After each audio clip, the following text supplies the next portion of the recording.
Hello and welcome to Turn Off Voicemail on Google Pixel 9a tutorial. So first we would want to go inside our phone applications and then go into three dots in the upper right corner, go into settings, then head to the voicemail. And as you can see, we have two main settings. The first settings are for setting up the notifications of our voicemails, and in the other tab, the advanced settings, we only have really two settings.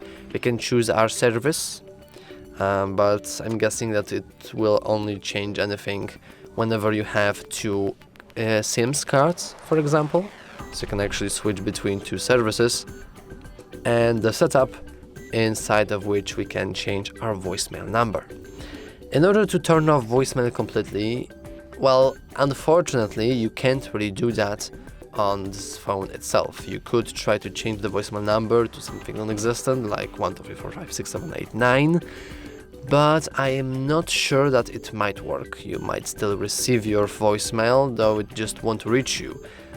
In order to cancel this option for good, the only real way of doing that is to simply go to your service provider website and then search there.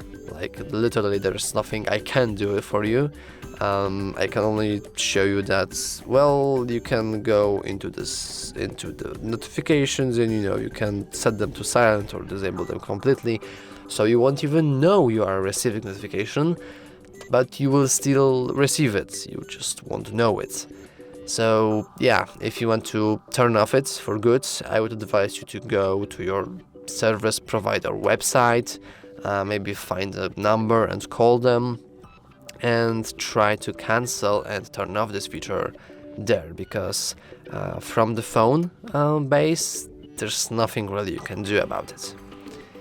But yeah, that's all for this video. If you found it helpful, please remember to like and subscribe. Thanks for watching.